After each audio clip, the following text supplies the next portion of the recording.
En Afrique de l'Ouest, le changement climatique bouleverse profondément les systèmes agricoles. Des milliers de familles rurales font face à des terres dégradées, des baisses de production, des récoltes incertaines et un avenir fragile. Ce phénomène touche également les 8 pays où intervient le programme de résilience du système alimentaire, le FSRP, soutenu par la Banque mondiale. Dans ces pays, le FSRP répond à ce défi à travers la mise en œuvre d'une gestion intégrée du paysage, pour renforcer la résilience agricole des producteurs.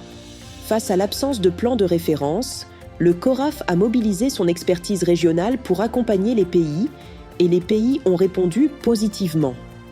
Les capacités ont été renforcées grâce à des activités de planification participative, à l'évaluation et l'identification des technologies adaptées, ainsi qu'au choix d'outils appropriés à chaque contexte, permettant de relever efficacement les défis climatiques. Aujourd'hui, les résultats confirment l'impact de la sous-composante 2 du FSRP dédiée à la gestion intégrée des paysages.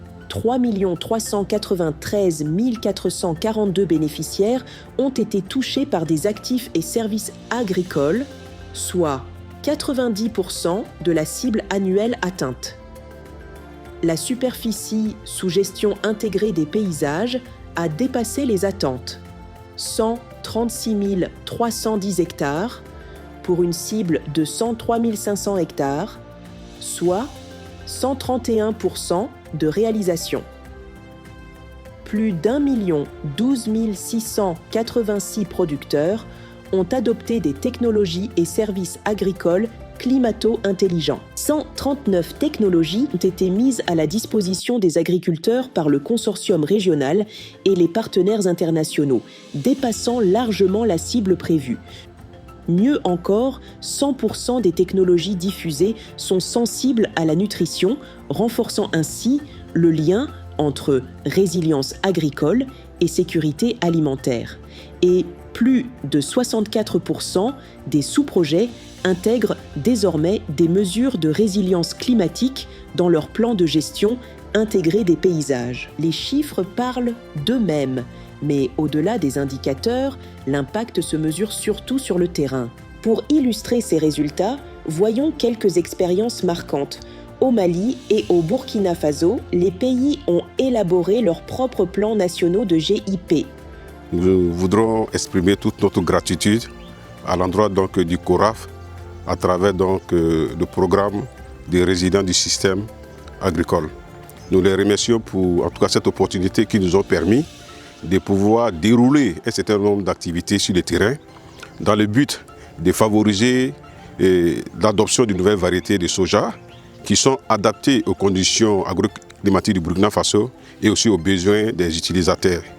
Au Togo, des technologies prometteuses ont été identifiées, notamment le Smart Valley, un aménagement intelligent des bas-fonds pour la riziculture, ainsi que l'introduction de nouvelles variétés de riz résistantes au changement climatique, renforçant la productivité et la résilience des producteurs.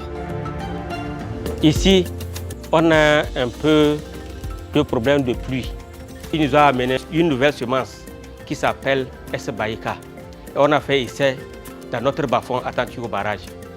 Et à la fin des récoltes, on a vu une grande différence. On a vu que le sac de 60 kg de S-Baïka et le sac de 60 kg de IR, il y a une différence de près de 500 000 sur ça.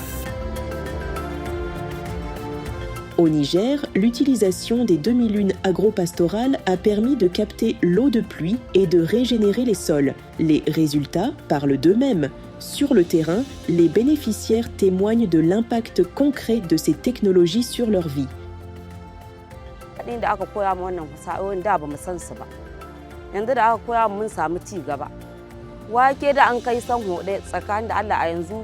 Muna iya samun sanhu 10 ma a ciki.